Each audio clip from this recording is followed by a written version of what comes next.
Hey guys, it's Hito Retro Gaming. We're just setting up the cameras right now. The cameras have been established. Remember, we're messing with new technology today. So as always, we are still getting used to it. There we go, cam on. Hello everyone, how's it going?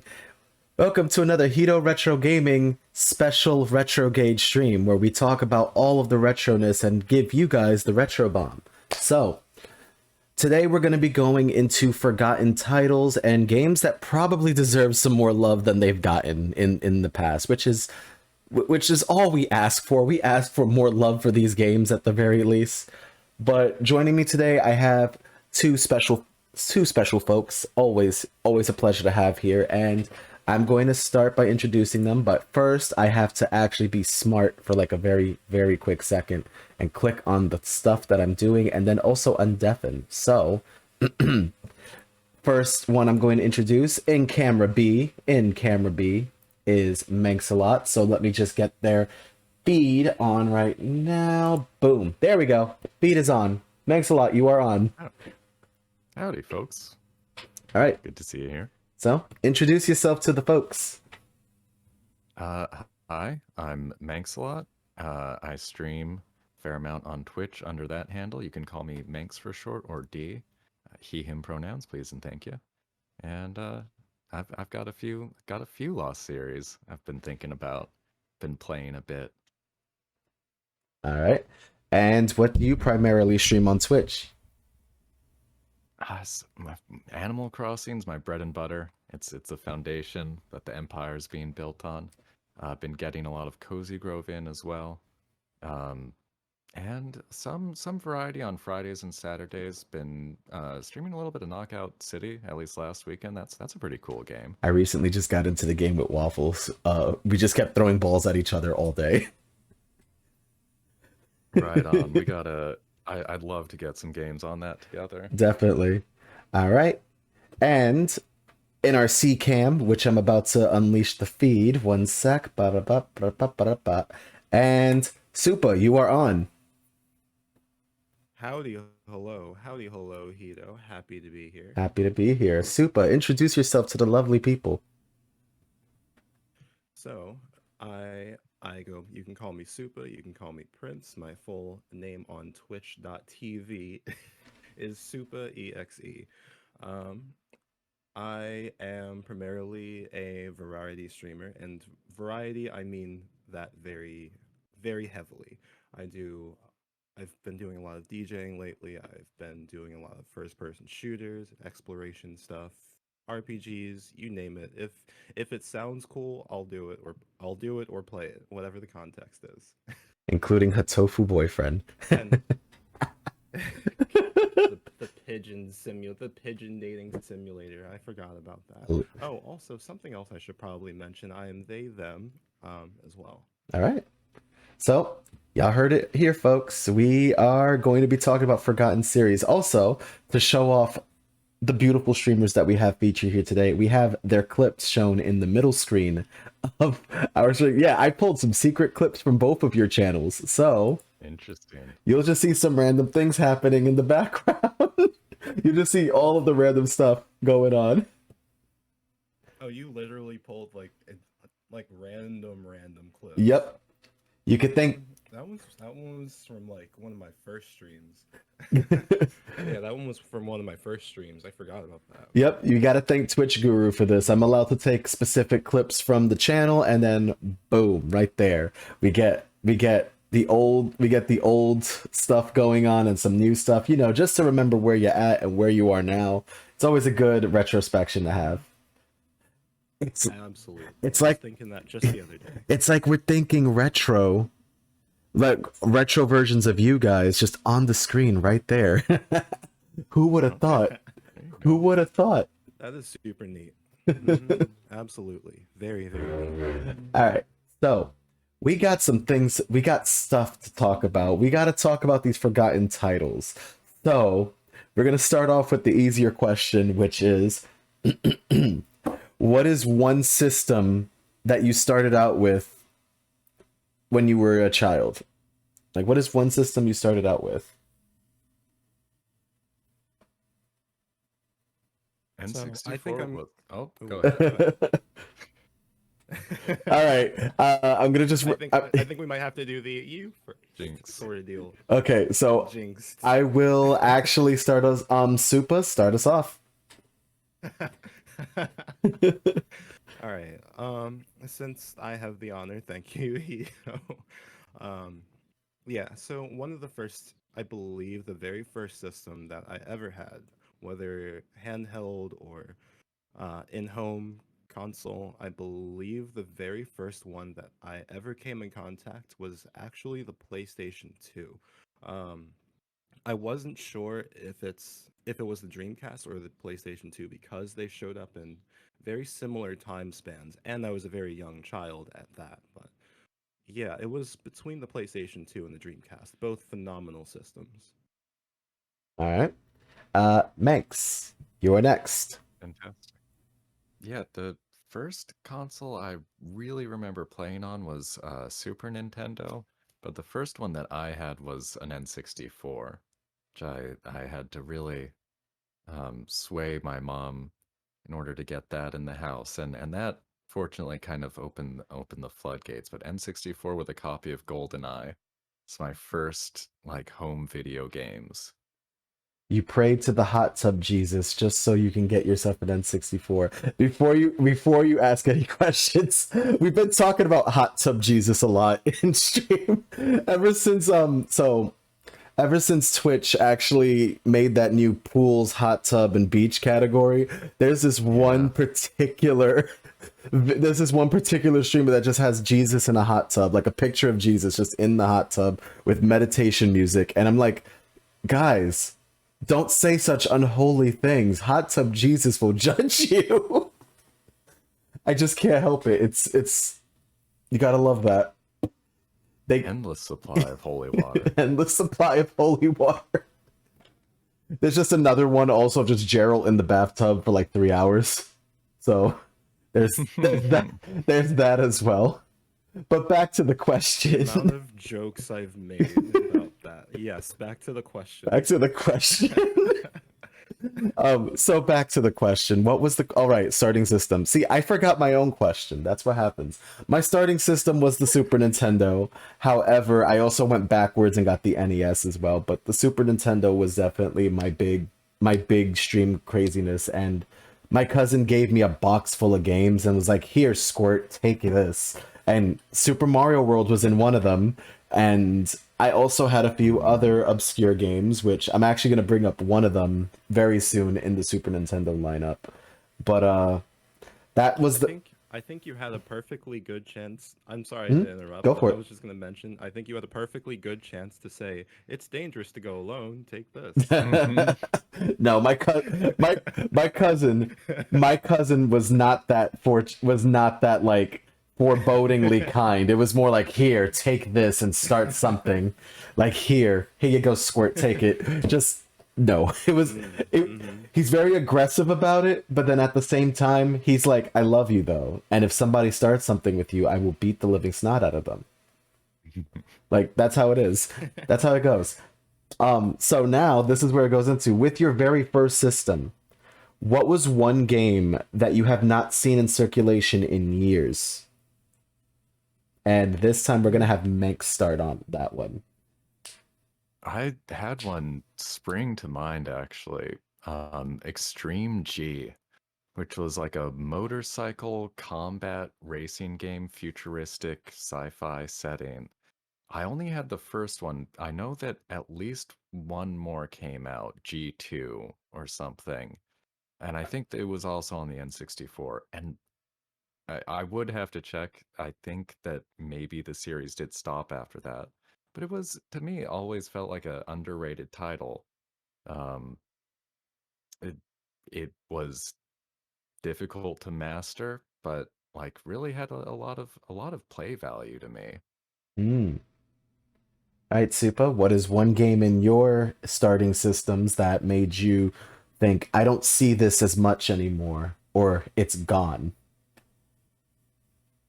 So I want to be clear on the question. What do you mean? What do you mean by this? What do you mean by this part of the question? Like, So is this? so the games that you, let's say a game series that you enjoyed but you don't see it around as much anymore. Okay. That's okay. So there's there's definitely one. There's technically two, and one of them is constantly talked about. And I'm just gonna go ahead and say it. Resident Evil Code Veronica. Mm. That was a remake. That was originally on the Dreamcast, my beloved, but it hasn't been remade. With a lot of the newer Resident Evils coming out, there have been constant talks about what's the next Resident Evil that's going to be, remastered. They Mm. remastered 1 and 2, and I did they remaster 3? I don't remember. I But believe anyways, the I point believe they remastered 3.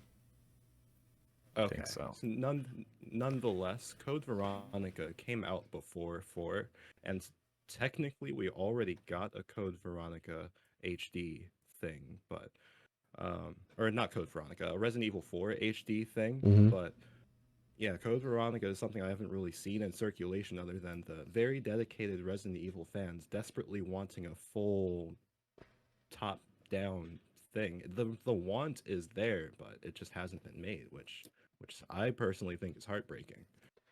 All right. Oh yeah, definitely. I still have Code Veronica for the PS2. I just have not touched it in a while. I should Mhm. probably blow the dust off of it and just play it at one point. Just I'm seeing the chat mention Power. Oh no, Megs, that was you. Power Power Stone is Stone. another one. That's don't get me. Yeah, that's another very very big one. Don't get me started on Incredible that one. Oh game. no, Shell also Mhm. mentioned Rival Schools, which was also good because that's the one that, if I remember correctly, introduced Batsu, and that's how we ended up getting him in Mhm. Tatsunoko versus Capcom. Mhm. But here's And honestly, oh, continue. I was just gonna mention as well too, like the me mentioning Code Veronica. The reason why anyone that's met me for 5 minutes knows that I feel very strongly about not just the Dreamcast, but the ideas that brought to the table and the games that were available on it. Resident Evil, that's just one example, quite Mm, frankly. There's a lot of things that came out in the Dreamcast that just were, at least it felt like one and done, yeah, which again is heartbreaking. tears, big tears. Hmm. So here's the thing that got here's one title that could have actually gotten a full-blown series, and it was a one and done for the Super Nintendo. And I don't know if anyone remembers this game. It was a first-person shooter, but it was for the SNES. It was called Tin Star. Essentially, it was a Western theme. It's literally a Western themed game. You are set in the Western times. You are a sheriff. You are literally taking down bandits, banditos, and first person shooter wise, you are doing it from a distance, and you are doing it on like trains. You are taking down bandits in a whole bunch of it was amazing. They even had a really good like bonus level too to it, and I honestly wish that it went further than just the SNES. It was one literal game, and it was amazing. I would have loved to have seen like future Tin Star series at least. Like first person shooters are great, by the way. Like we have a whole time of first person shooters. We have Call of Duty, we have Battlefront, we have Apex, we have all kinds of cool first person shooters. But legitimately, I have not been able to like get any, with all the advanced technology for these first person shooters. Could you imagine having this type of Western theme, having it as like a target shooter? These are really good Mm. ideas, and even for the Switch that would be nice as well. Hmm. There's a lot of very wonderful ideas on uh, older consoles that are yet to be brought back to life. Honestly. I'd love to see light gun games as a genre just have some kind of renaissance. I think gave them a little bit of a boom because you could point with the Wiimote. Hmm. And like we can do it Hmm. with Joy-Cons. I'm willing to do it with a Joy-Con. Hmm. Definitely. like Give me the like option. give us a gun peripheral for the Switch. We can actually do something like that. In fact, I was thinking about this the other day when I went to round one, and round one, for those that are not familiar, it's kind of like a Dave and Buster's arcade deal, whatever. Anyways, the point is, I went to the arcade and I messed with one of those games that has like the little guns that you point and shoot at the screen, and I had a blast. It's been a very long time since I've ever done that, and the thing that came to mind was, why isn't there more of this? It The has a big closest we have relevancy. are the Joy Cons, but even then, it's yeah, exactly. But even that doesn't quite feel, it doesn't have the same feeling. At least for me, it doesn't. Yeah, like And it. I'd love to see more stuff like that, like what you're mentioning. Yeah, like literally, we have a whole arcade dedicated to shooters, light shooters. Like, could you Mm-hmm. imagine how much that would be to have that at your own home? Like, I know we don't have HDMI anymore and stuff like that, but we have motion controls now. We have cursors that literally correspond with literally with your TV. Okay, there's no excuse anymore. We don't even need the light guns anymore. It's just now it's point and shoot at this point. You can literally do that with a Joy-Con. So that's essentially what it is. It's like we could use all of that in our situation. Now, this is when things get very very fun. So, aside from the from a game series you thought was fun, what is a system that you felt that was very obscure? And oh my god, I know what's gonna happen. So let's start with Supa on this one because I know we're in for it. We're diving in. Let's go. All right, where do I start? Hold on, let me get the popcorn. Okay. Guys, get your popcorn. Chad, y'all might want the popcorn for this one. So again, my first two systems in no specific order, but I think was the PS2. However, the Dreamcast showed up in a very short span of time between that. And as soon as I saw the Dreamcast, I thought it was the coolest thing. I kept hearing about all my other friends in elementary school, I think it was at the time, messing around with their PlayStation 2. You know, I wanted to play with them on their PlayStation 2, but I couldn't. I didn't have my own because I had this obscure little tiny Dreamcast with a bunch of cool games and Sonic Adventure and all that. You know, I couldn't play with all my friends with their PlayStation 2 because that was my brother's. But anyways, again, I digress. I want to stay at least somewhat on track here. Um, the Dreamcast is it's very interesting as far as obscurity goes because it presented a lot of very important ideas to the gaming industry, but it had the misfortune of showing up in the same circle as a lot of other things, which we now deem as legendary consoles. It showed up, I believe the Dreamcast dropped in, it was either 99 or 2001. I don't remember, but it was like a two. 9999.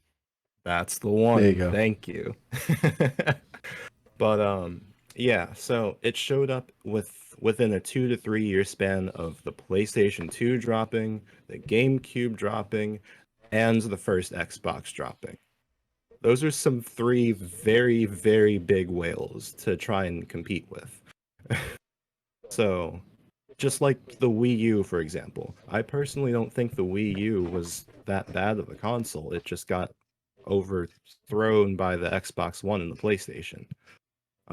So the same thing happened with the Dreamcast. It was the first thing, one of the first things to ever have a keyboard, certainly one of the first things to properly get a handle on online multiplayer gaming. That's how we got stuff like Phantasy Star, for example. Absolutely phenomenal, by the way. And I think they are bringing back Phantasy Star in the Switch too, some sort of version of Phantasy Star. Yep. I'm happy to see that. Um, Something else that's really cool about the Dreamcast too, it's the controllers are very ergonomic. It was all in white too, so it looks very clean. Um, very very unique, very unique intro sound too. So sometimes one might see a meme about the GameCube startup thing, or the PlayStation 2 intro, for example, or I could go on. A lot of different consoles have very unique and satisfying startup sounds. Dreamcast is also one of them. It's very, very, very nice. Um, yeah, again, I could go on, but here, ask me something about the Dreamcast because I have a lot of thoughts. I want to keep somewhat streamlined, Literally, if you don't about mind. no the, problem. the Dream- Stone says the swirl, the swirl. Hmm. Supa, have you seen the Dreamcast theme for the Nintendo 3DS? No, I have not. It's That's worth checking swirl, out. yeah. I was just talking about this. The best detail of it is that it in the sound it does like the startup sound effect, and then it does the sound of a VMU being booted up with dead batteries. Oh, that's The so cool. Yep. the trademark beep. All right. Mm, So, that's so cool. Manx, what is one system you feel that is very obscure? Oh, yeah. Well, some longtime viewers of my channel might know I go on about the Neogeo Pocket Color, which I didn't have when it was a contemporary thing, but I wanted one pretty badly. It came out, I think, maybe a little bit after, but right around the same time as the Game Boy Color, and enough, like close enough to the Game Boy Advance that I just I couldn't invest, my kid dollars in it when there were Game Boy games to pick up and potential new Game Boys on the horizon to get. Um, but I got a Neo Geo Pocket Color like a year and a half ago. A friend found his brother's and gave it to me. I've been checking it out in that time, and also on the Switch, actually, there's a selection of games that have been released for or re-released for the first time. I'd recommend Gals Fighters if you're only going to pick up one, but there's a collection that's probably the better way to go, honestly. And it's such a fun little handheld. The hardware is really nice. The thing people will talk about it distinctly is it has a micro switched like thumbstick, which is it's like a tiny little arcade hardware that you put your thumb on, and it's so different from a D-pad. It really feels different from anything else you might have used, honestly. Um, and it is in particular, it's fantastic for the little fighting games on there. I'm no expert in that field, but it makes inputs feel really precise. You really know when you're, what position you're in. Um, and it's just, I think, a real shame that they limit it to 3 face buttons entirely, an A, B, and an option button, because just that was one fewer than even a Game Boy Color had at the time. Mhm. And a lot of arcade games were converted to it, which came from 4-button systems. So that it was a bit of a mismatch there, but what software did end up coming out on there, yeah, SNK versus Capcom, fantastic. The Sonic game, really good on there, and the Metal Slug games are really fun. I have 100%ed the first one of those. Really recommend that one. Mm-hmm. Like, I'm looking. I've only had the honor of playing one of them very briefly. I know Metal Slug is real. I know Metal Slug is sweet, but I've never gotten around to playing it, unfortunately. I know for me that I'm going to be doing a Sega Genesis showcase and sometimes in August. Mm. So I will be playing a lot of old Sega Genesis games, old arcade games, stuff like that that will go into it. And Metal Gear and not Metal Gear, wow, Metal Slug has legitimately been on some of the Sega consoles, so I will be able to play it sometimes, and I'm actually looking forward to that. But one system that got lost in obscurity, but for very fair reasons that it did get lost in obscurity, is the Virtual Boy. If you remember correctly, the headache-inducing Nintendo system that turned everything red, that was in red and black, and everybody forgets that there was a really good Mario game for it, which I still You're find that calling funny. one underrated? It's You're calling that? it's okay, so it's a meme. I get it. It's a meme for causing headaches. I know that, but at the same time, that's the only thing that it's known for. That's just it. That's the thing that gets me a little frustrated. That's the only thing it's known for the headaches, not for the games. That's the problem. Like, that's where I'm just like, but guys, I know it's a meme. I know That we joke was about this. that was what? Mario Tennis, right? Mario Tennis, Mario Was it Mario Clash, Tennis? Mario Tennis, Mario Clash. Yeah. There was the war, as Sohn said, Wario Land deserved a remake, and that was on the Virtual Boy too. And essentially, it's just like Mm-hmm. these are games that could really, really benefit for the remakes too, because these were really good games. But because of the fact that Virtual Boy was technically difficult to play with, these games will never get some form of release. And it sucks because technically speaking, now we're in the world of VR. We have VR. If Switch had some sort of VR peripheral, which I know will be expensive, but if they had a VR Like peripheral, the Labo. like the They do Labo, have one. the Labo, the Labo. Don't get me started with the Labo. I like it, but at the same time, I'm like, they gave us cardboard. They're like, here's a game, do it yourself. Yeah.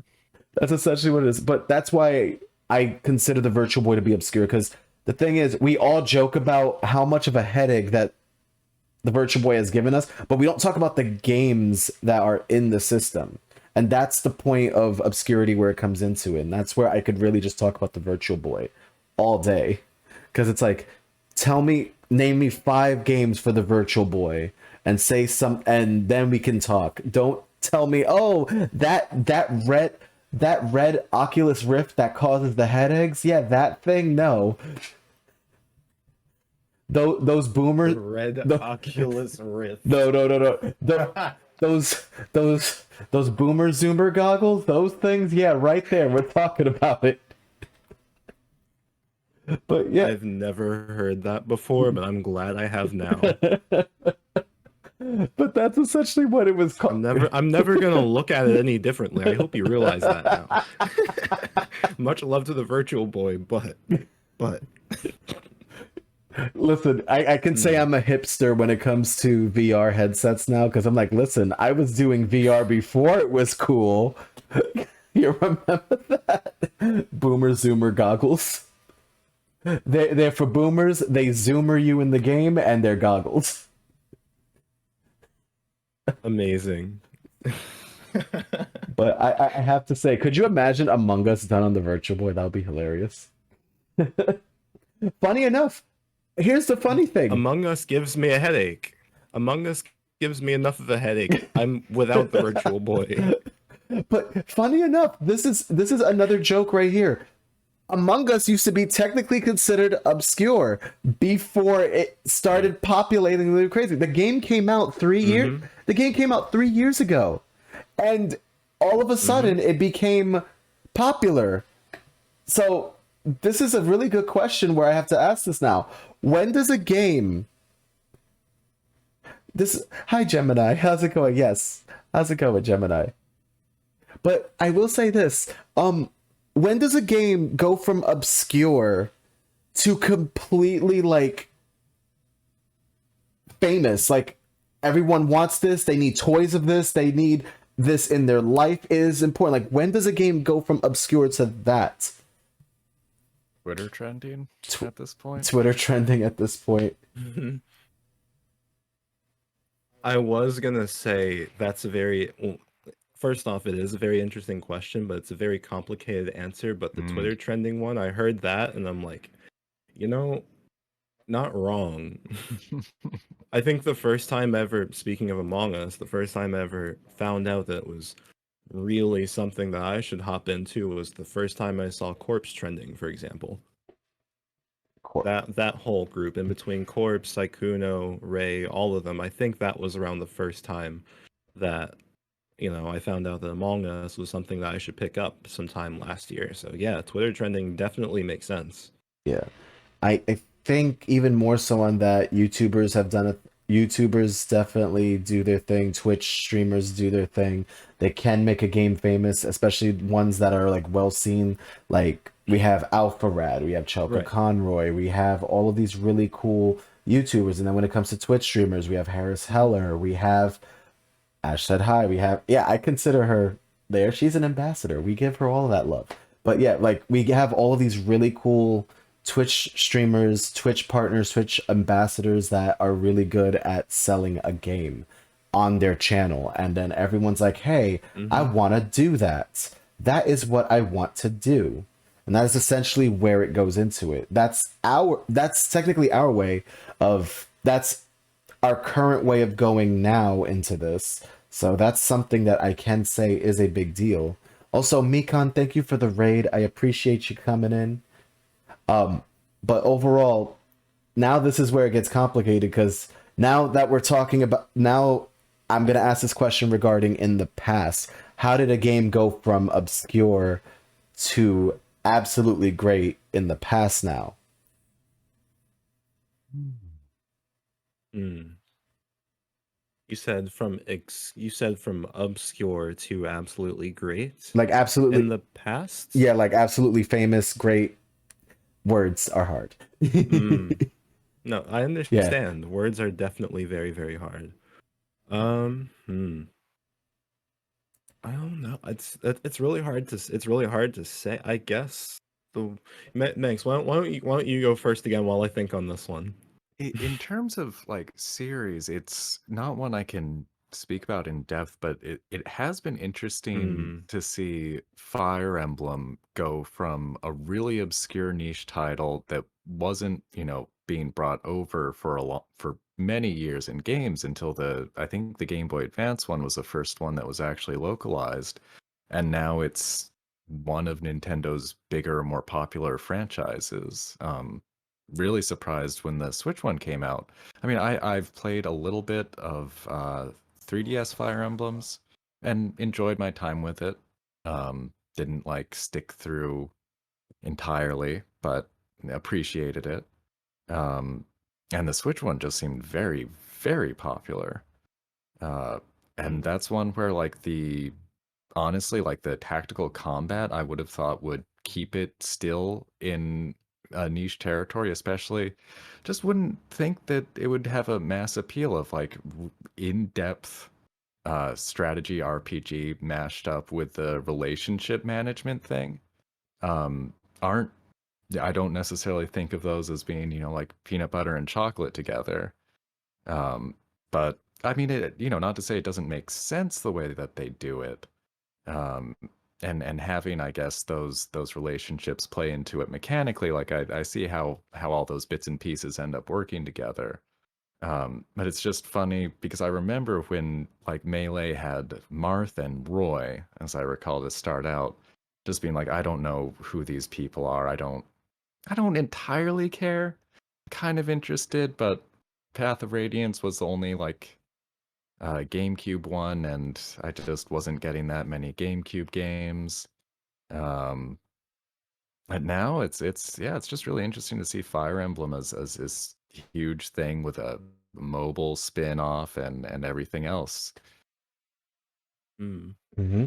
I think now that I've had uh a solid amount of time to think about this, I actually came up with two different answers. One of them is not it's not something one might call retro. The other one, I guess, is retro. So I'll start with the not retro one, just for the fun of it.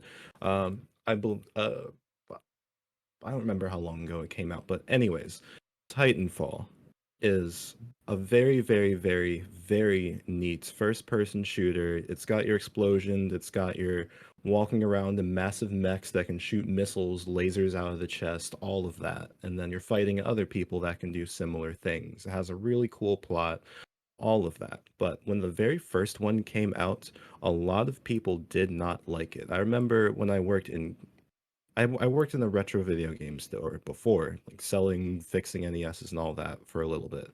And we did sell some newer stuff, like Titanfall at the time. And we had a whole stack of Titanfall 1 games that never sold. They were sitting there for probably 2, 3 months, not one of them sold. Um, and not even just because business was slow or something. We had the business. It's just they didn't have the interest in Titanfall. And the same, or at least similar thing happened with 2. Um, Now, the reason I bring up Titanfall is because Titanfall is a company that is by Respawn, and Respawn is the same company that makes Apex Legends, which is wildly popular right now, massively popular. I think it's shutting down games like the likes of Call of Duty, for example, as far as popularity right now. It's massive. Now, going back, Titanfall 2, as I mentioned, was not as it was a little bit more popular, but not quite, out of obscurity yet. But, the game came out, some people liked it, some people didn't, and it just kind of fell off the face of the planet. Now, you fast forward a couple years later, they were considering making Titanfall 3, but they're kind of down in the dumps about how not great their last two games did. And then PUBG came out. That's when the Battle Royale scene started popping up everywhere. They were going to make Titanfall 3, but then the Battle Royale part of video gaming started becoming popular. So every they took pretty much everything that they were going to put into Titanfall 3 and then made that as people know now as Apex Legends, and now that's widely popular. And so what they did actually with this latest iteration season, if you will, Mhm. of Apex is they included a lot of lore that is specific to the Titanfall series, not Apex, but just the Titanfall series that made Apex happen in the first place. And once the developers said, "Hey, we're gonna cram a whole bunch of stuff in there," a whole bunch of people flocked all the way to not just Titanfall 2, but also Titanfall 1. And then, of course, there's also the help of different gaming influencers mentioning, just playing random stuff and thinking it's fun, trying to show it around. That's kind of what we do. But again, the big fact was they threw in a whole bunch of references to the first two Titanfall games, which were all but dead and gone.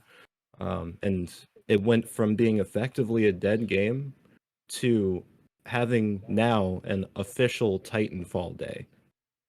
There is an official Titanfall day where everybody hopped on to play the game that everyone thought was dead.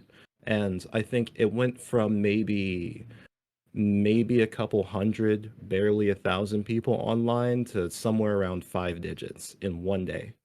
And it's maintaining those numbers. So it's really cool to see. It's really cool to see the Titanfall series technically come out of obscurity.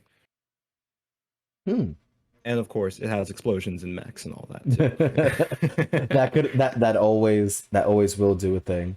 But I remember, like, in the past wise, when it came to making a game from obscure to very famous, is so for example, with Nintendo, a game is as famous as the Nintendo seal on the cartridge or on the box. And I remember that being a thing that a certain YouTuber that I respect a lot, which she goes by the name of Renry Gamer Game, she's no longer doing content anymore because she is now mama and she is keeping an eye on her children, which is fair. But she made a very cool video about unlicensed Nintendo games, which really goes into a lot of, like, oh, people sought after that Nintendo seal of approval for their games because Nintendo was very famous with their games. But some games didn't have to have that seal to literally go past the lock and they became great. But as it spread around, it's more like word of mouth kind of went around to a lot of these things, which word of mouth can do a lot in the gaming field, especially if you have a couple of friends and then they have a couple of friends and then they have a couple of friends, and it goes through that whole network thing. So essentially, reason why I asked this question was because there is something I want to talk about in this series as well, which is going into indie games a little bit.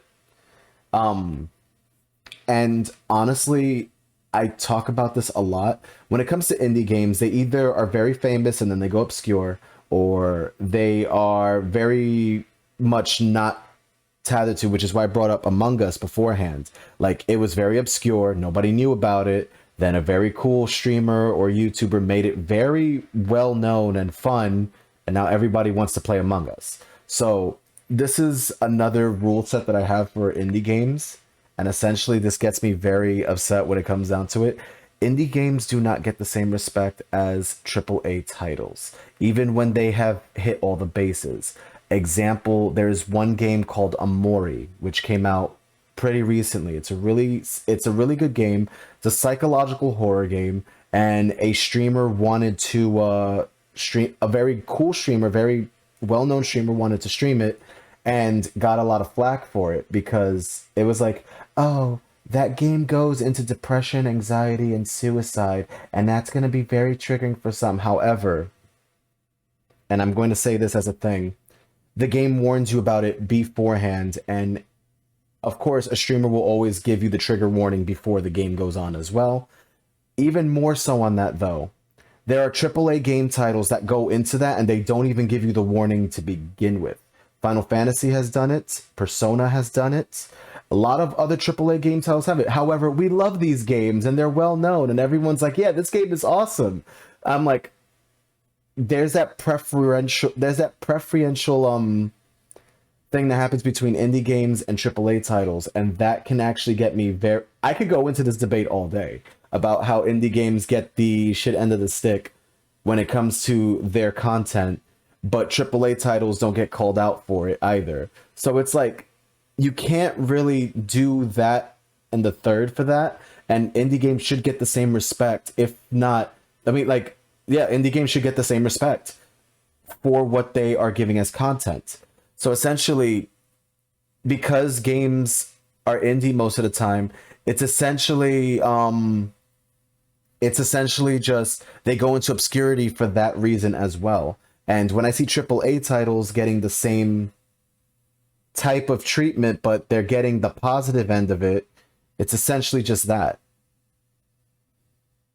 Like, no game should go into obscurity because of what is in as the content, especially if the game is kind enough to warn you about it beforehand.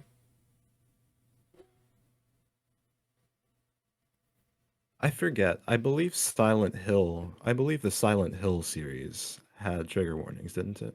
Just another, while horror games were being mentioned, I figured I'd just try and remind myself if Silent Hill had those. And they did, right? It did. Someone just brought it up. Yeah, I was gonna say it did. Like, games should always have those warnings beforehand. Because as Mikon said right here, going into Persona 5 without knowing about the suicide attempt part, which was a thing that shocked the hell out of a lot of people, but no one called it out. No one called it out. But they'll call out a game for warning you beforehand. That's not okay. Yes, the game is rated. We have game ratings. We have, we have rated M for mature. We have rated T for teen. We have all of that. And that's great. But again, you can fault an indie game that's just starting out for its trigger warning, but you can't fault a AAA game for not even warning you about it to begin with. It's just that it's not okay. And I feel that makes most of the indie games very obscure and not as respected as a AAA title. Yeah, I think I get what you mean. Like, it's, having the sign up saying, look out there, here be dragons or whatever, and then people avoid it. But then it's like going into a game that has that stuff and not raising a peep about it. Yeah, no, I mean, I'm very in favor of content warnings. Really try to communicate that, as you said, like as a streamer where applicable, and try to be reinforce those if they're in the game, or putting up those signs if need be. Someone was kind enough to give us like how it looks, like the warning screen in Silent Hill. This is kind of how it looks right here. Like, this is a very good way to be like, hey, this game can be psychologically disturbing in some ways, and it's also very violent. This is a warning. Mm-hmm. Like, that's a perfect way to do it. Like, a game can easily do that while you're in the game. I couldn't remember if that's the photo that I had in mind, actually. I could not remember for the life of me if that was from Silent Hill or the dozens of other equally, if not more, terrifying horror PS2 games. Also, Marzi brings up a really good point. There is a really big fence between what indie games need to do to get noticed or have good reputation, and what AAAs can get away with without too much kickback. That is well said. That is well said. I Yeah, agree you with didn't say that. Cyberpunk. Cy- Y'all remember when Cyberpunk first dropped? I very vividly remember this. It wasn't that long ago. There was that whole thing with the, I believe it was the brain dance scenes. Mhm. And for those that are not familiar with Cyberpunk, it in the plot of Cyberpunk there is a helmet looking thing. Um, where you put it on your head and a whole bunch of flashing lights start flashing, and then basically you can view other people's memories, like you're recording a tape or viewing a tape. Mhm. Basically you can rewind it, pause it, zoom in, all of that, but you have to put the helmet thing on, which required a lot of flashing lights. And on opening day it was bad. There was a little bit of a warning, shell shock, to those flashing lights, but it wasn't it wasn't a proper warning. Um, what they To the point where when I decided to stream Cyberpunk, I had to put an actual proper epilepsy warning thing on there to make sure that people knew that that was a thing. Also, we didn't know when it was going to happen.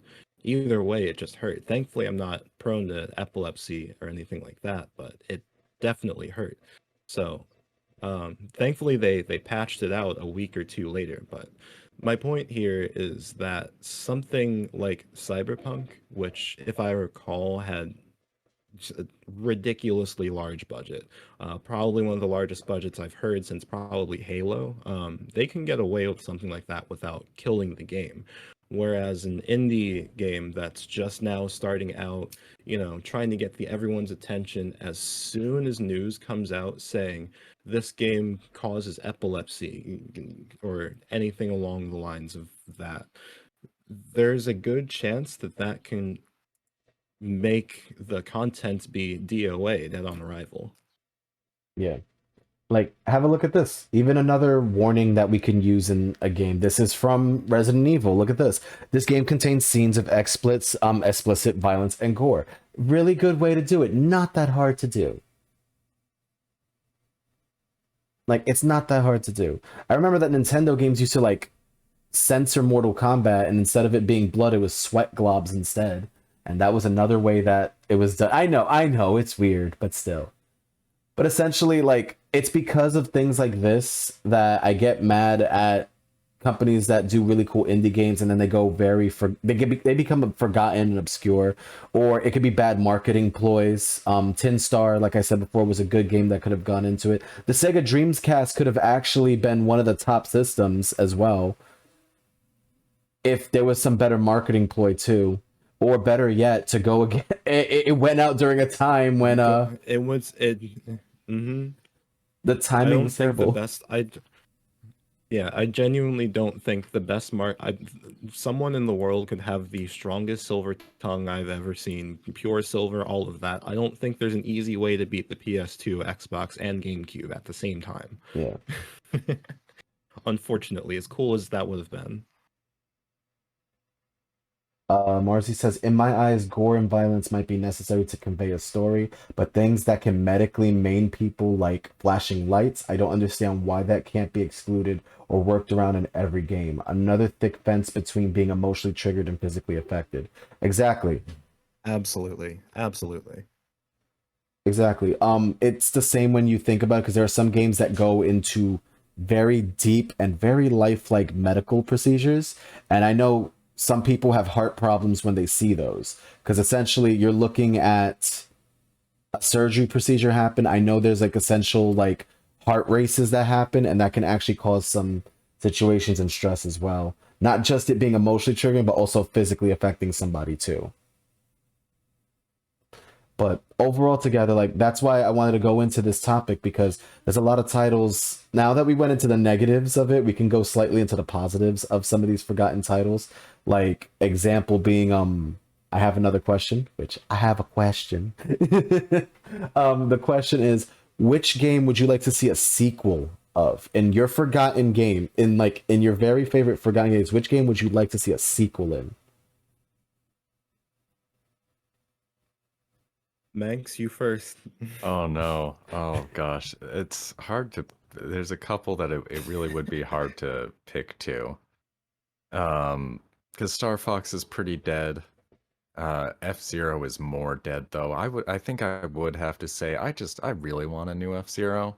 Other futuristic high-speed racers Mm-hmm. just really do not hit the same. Um, Less F-Zero. and like if they brought it back as a strict arcade racer, I'd be happy. If they that would be fine. But like at this point, I really think they could do some cool stuff with it.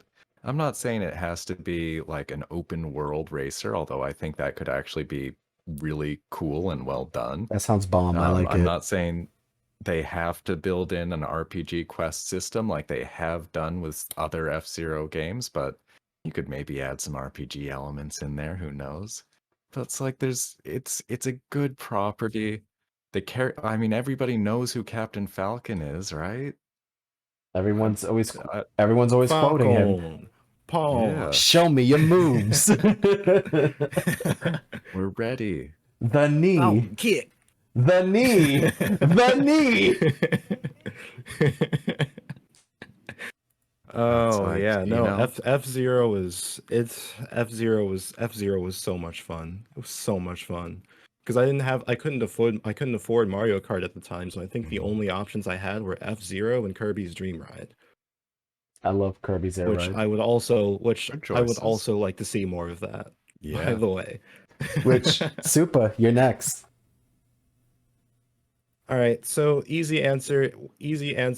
Chat, say it with me. Where's the new Sonic Adventure? Yeah. You want SA Yeah. you want SA3. I don't blame you. That's the one thing. That's the other thing. Just really quickly before I continue Go. on with this answer, the main thing. Sometimes people are like, Dreamcast doesn't have games. Oof. Dreamcast has plenty of games, and one of its biggest things is Sonic Adventure 2 of all things, and the first one. First one hits too. But yeah, I mean, outside of what I personally deem as the easy answer, what it seems like from everyone I seem to talk about every time Sonic comes up, I would probably say, okay, when's the last time the Jet Set series got a sequel? Because I don't think it was very recent at all. Xbox, I'm pretty sure. Yeah. Like the original Xbox. Yeah, I believe so. And then it got remastered Yeah. it got kind of like repurposed on Steam, but it's not a new game. No, yeah, it's not at all. Okay, yeah, so that's been my long time answer, Jet Set Radio. For those that are unfamiliar with Jet Set Radio, Mikon talking about Shenmue. For those that are unfamiliar with Jet Set Radio, um, for those that play Overwatch, Lucio is quite literally a Jet Set Radio character. In fact, I believe the devs specifically based him off of Jet Set Radio. Jet Set Radio is a Tony Hawk-esque game, except everyone's on roller skates. You know, everyone's constantly like, feel the funk. Or I think the very first couple seconds, as soon as you load up the game, there's this dude on like some turntables. The art is really wonky looking, but it's charming in the same sense as well. And this dude, as soon as you load up the game, the most memorable part is him screaming, "Jet Set Radio!" It hypes you up before you even click play. But it's colorful. It's a Tony Hawk style game where you're pretty much strictly on roller skates, do a whole bunch of tricks and all that. And yeah, they may have done Future, I believe. I think that's the one that was on the original Xbox, but the original Xbox was 20 years ago. God, Yeah. I'm old. God, I'm old. Uh And yeah, the music was so good. the chef's Ooh, kiss. Mikon, don't get me started. I forgot. I'm so mad. I had a chance to mention Caution Seaman, but I forgot to. Oh no. The one that's voiced by Leonard Nimoy of all people, just going into everything. Just talking. You mind if I briefly plug Caution Seaman? Go ahead.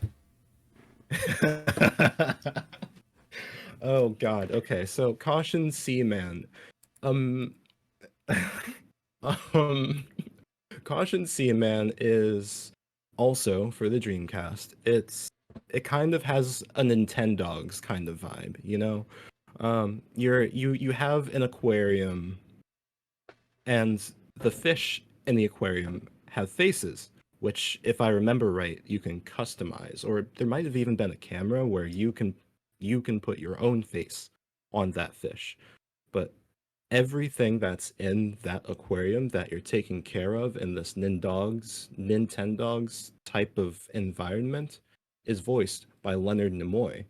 And if anyone does not know who Leonard Nimoy is, that's Spock from Star Trek. That when I look at the characters of Caution Seaman, it's very disturbing, but again, it's very charming too. You can fully interact with them, all of that. It's disturbing, but I would love to see a sequel of it. Some way, somehow. I don't expect it, but I'd love to see it. It did have a mic attachment. It did. One of my sequels that I want, and I believe the Wii came out in 2006. We're in 2021. It's been 15 years since we had a really good Knights title. I would like more Knights into Dreams, please. Please, I want more. Like literally, even the Wii one, it was okay, but it didn't feel like the Knights that I grew up with on Sega Saturn, and I loved Knights into Dreams. It was a really good game, and honestly, it stood side by side with Sonic.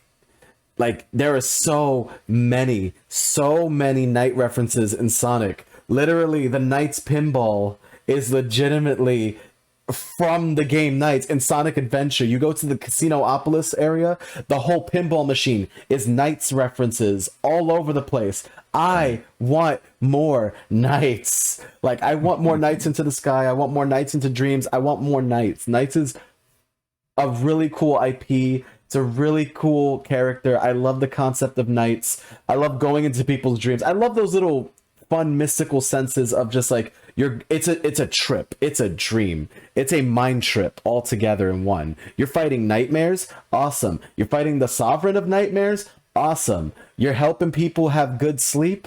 Awesome. I want more Knights. It is literally a pinnacle de resistance. I want it. I want it. Okay, and the Wii version, although it was fine, there were segments that I did not enjoy, including playing as the human children at times. The human children weren't that great, but give me Knights. I want Knights.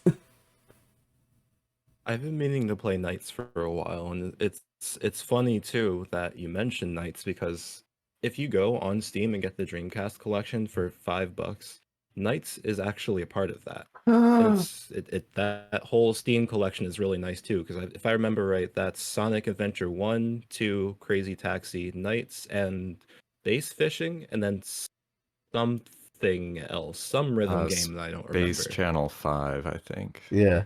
That's the one. Yep.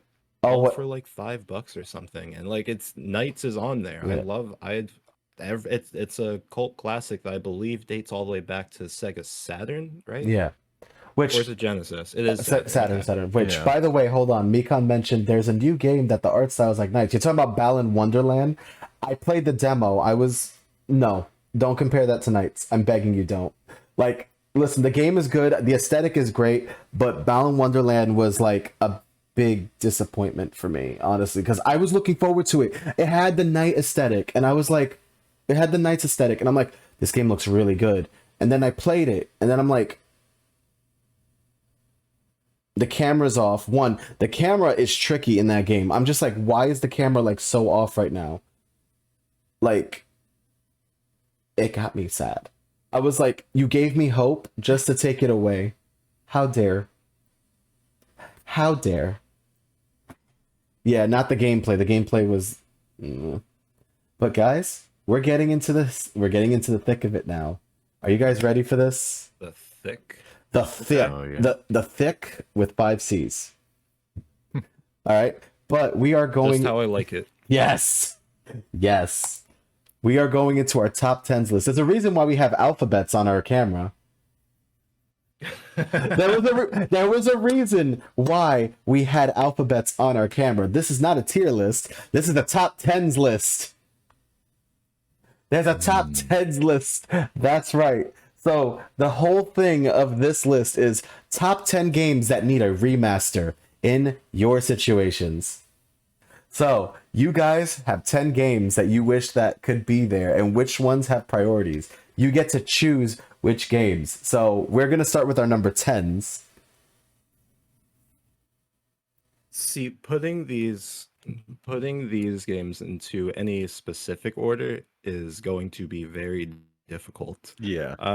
I can give a list of 10, but Oh no, no. top 10, I don't know about that one. We're Oh, gonna do our best though. Oh no, no. Here's the fun part about this. You guys are gonna say you're 10, but you're also gonna adjust them later on. We're gonna have a small time frame where we get to adjust it after we put our That's fair. after we put our 10 titles in. So at number 10, what would you feel need a remaster?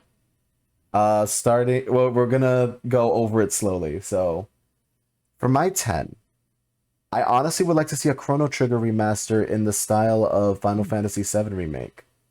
Like, we've had the same game over and over again, and it has that real-time action already as a 16-bit game, but seeing it in a nice 3D setting and a nice updated remaster series, seeing Chrono Trigger just look like what Final Fantasy looks like right now, that would be amazing. So I will put my 10, which I'm the A-cam. My first 10 will be Chrono Trigger. That is a very good choice. I have not finished Chrono Trigger yet, but a friend of mine from high school, they actually convinced me to finally pull the trigger on Chrono Trigger. That was a very accidental pun. And I'm having the time of my life, especially since I've also been told that the ending is not only very sad, but the progression of the game is non-linear. Depending on your actions throughout the game, you can get different endings. Like, that would be a good thing to see. Yeah, absolutely. As far as a remaster, so before I even list off any games, I do want to mention, I had this conversation with someone recently where remasters can be very complicated, where a lot of people may really want the remaster, but it can be tough sometimes to either include everything that was in the original, or sometimes something might be changed and not everyone is on board with that change. So, everyone likes to see these new fancy graphics, but sometimes there are ups and downs of getting these remasters. So that being said, I think for my number 10, I'm going to start off easy with something I'm biased towards, which is going to be either Need for Speed Underground 2, which a lot of people have a lot of nostalgia about as their first racing game or game period, or just Need for Speed Carbon. Honestly, I think just Need for Speed Underground 2, really. I think that's the one that a lot of people are very familiar with, and also had the Snoop Dogg remixed version of Riders on the Storm by The Doors in the soundtrack. A very good soundtrack. All right. So, Manx, All right. what would you consider a game that needs a remaster? I have to put down Eternal Darkness for the GameCube. Ooh. Which is one of the big, and it is sort of funny because it's like that's not a game I've played. It's not a game I would want to play the remaster of, but I really want to watch other people play that game. Definitely in that category for me. But for those who don't know, it was like a kind of a survival horror-ish game for the GameCube. Started development on the N64, but the way I've heard the story is the studio ended up just a little bit behind, having some difficulty, so Nintendo ended up getting involved pretty personally with it, ended up, moving targets to GameCube. And it's a really interesting game, massive story where you end up playing through a lot of characters at different timelines, kind of. And I just think it's the kind of thing you could slap some paint on. I don't know how much you'd need to tinker. You could probably improve the controls and some of the ways things like spells work in it. And I've wondered if the reason why I mean, I don't know what's all held it up. There was like a Kickstarter for a sequel, I think. And I don't know if that was going to be like a straight sequel or a spiritual successor, but I've wondered if a re-release is possible because one of the things it was infamous for are these sanity effects, where the game would play little tricks on you as your in-game sanity meter kind of took damage, where it would do things like restart the game and I think pretend like you didn't have a save. Um, just different things would happen on screen, and I wonder if some of them would maybe like fail console certification at this point, because I think things like making the player think that the game has crashed might be a no-no at this point in time. Um, I don't know if that's something they need to work around or if they just need to be creative with it. But I'd love to see Eternal Darkness come back. You mean like Metal Gear Solid, where Psycho Mantis is just messing with your controller and switching your memory card port and literally Yeah. telling you to put your controller in the That's a second port? thing. Mm-hmm. Heck yeah. Mm-hmm. Oh, Hideo Kojima, we love you. Let's see. So now we're up to our nines. Who wants to go next on their next game, or do you want me to go next? I definitely thought of another one. This one actually pains me. There's Star Wars Episode 1 Racer. Wait, say that again. There's Star Wars Episode 1 Racer. If y'all remember the pod racing from Episode 1, Yeah. there's a whole video game based around that. I think what the first one it was on PC and N64, I believe. Yep. Dreamcast as well, I think. Mm. Yeah, yep, it was on Dreamcast too. Oh my god, yeah. Dreamcast has no games. Get out of here. Anyways, so yep, it's pod racing, the racing game. You got a whole bunch of different characters, like I think 10 or 12, something like that. I don't remember, but you can choose your character, you can choose your pod race thing, and then you're on a whole bunch of different worlds that actually exist within the Star Wars universe. Some of them are actually revamped even a little bit, if I remember right, just to emphasize the pod racing vibe. But anyways, I definitely believe that one genuinely needs a remaster because it's easy to find for if you have an N64. The game itself is only like $2. Like on each console that it's on, it's not expensive by any means. However, in my situation specifically, it's not it's available on Steam, but they make it horrifically complicated to download and play because it's so old. In fact, there's a lot, not just with Racer, but there's a lot of old PC games that you have to jump through a lot of hoops to be able to play because they date back as far as Windows 95. And Windows with old Windows 95 things, they sometimes you can play it, but again, you have to jump through hoops. And the reason you have to jump through hoops is to make sure your computer stays nice and secure. So I would definitely love to see that one have a remake. So this way, hoops don't have to be jumped through. And again, it was a very wonderful thing that a lot of people liked. Oh yeah, and there's an arcade version of it too, Mikon. That's true. All right. Did you think of another one, Megs? Because I actually do have another one on the list as well. Oh, you go ahead, Hito. All right. So, what we need is a remaster of Jet Force Gemini for the N64. Jet Force Gemini. I like So, I forgot. So, I'm going to be honest with you. I forgot about this game until Waffles reminded me. And then I ended up. I've never even heard of this one. It's a rareware game, too, I believe. So, there we go. That will be a fun thing, which I would also like a new Conquer and Banjo remaster at least. But you know what? They've remastered it already for the Xbox at that point, so it's like, eh. But Right. Jet Force Gemini didn't get that much love. So it's kind of like, you know, I didn't even remember this game until Waffles was like, I love that game. And I'm like, wait, what are you talking about? Jet Force Gemini for the N64. And I ended up buying it the second he mentioned it to me. It was like $7. I'm like, you know what? I'm gonna buy it. I'm gonna put it in. So, you know what I mean? Like, I'm hoping that one day when things are a little bit lighter, I can have him over and we can stream it together as like a co-op thing. But Jet Force Gemini is definitely on my list for like a remastered game.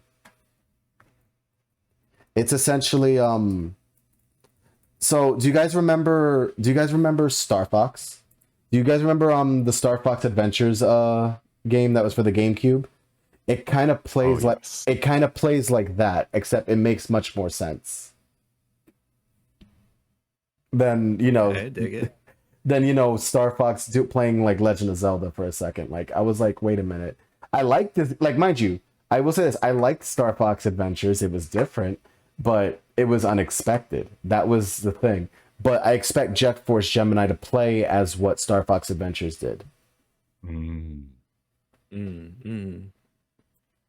Yeah, the way you describe Star Force Adventures, like, ooh, I would love to see that 100%. All right, Manx, you're up. Okay. You know which I want to see Zelda Four Swords come back. I'm thinking mostly of the GameCube one. You know, I really enjoyed the Game Boy Advance one that was on the Link to the Past cart. Played a lot of that. Mm. And then they came out with the one on GameCube Wait a minute. and played a heck of that. Didn't they technically do that with Triforce Heroes? I mean, that was a new game and not as good. It really nowhere didn't near work as good. well. Fair enough. Yeah. Yeah, unfortunately, I played a bunch of Triforce Heroes and it just was really inflexible with like party size is a thing. So like trying to play online, if anybody dropped out, the whole thing was over. No Oh, matter how far you were in the dungeon. Whereas like in Four Swords, it was a little more like you couldn't adjust player size like in it just I don't know. I'm gonna start getting into level design and how the puzzles are constructed in them. But yeah, Four Swords ended up being just a much better experience to me than Triforce Heroes, sadly. Although like Triforce Heroes could have been good. Maybe it just needed better, everybody needs better internet is sometimes a problem there, but with 3DS there's no option for local play, but if we get a new Four Swords on Switch, split some Joy-Cons up, have yourself a party. I would love that actually. Absolutely. All right. Speaking of party, Uh-oh. I think Here we I go. can probably put this somewhere on my list. Hear me out. What do you two think a remaster of the first Mario Party would look like? Ooh. Because there's no other way of playing the first one without getting an N64, getting some gloves so you don't get blisters on the palm of your hand. So, so here's as far as I remember. So I'm gonna have to say a big no, only because of the fact that we just did Mario Party 1 with MMG Mike. We had the Superstar Showdown with Parsect, and I am traumatized. I won the last board, but still I am traumatized by 2 words. Chance time! I am traumatized by chance time. Never again will I ever want to go through chance time again. I don't care if chance time did me justice in the last board. Chance time is evil. Look, I'll take chance time over tug of war any day. Absolutely any day.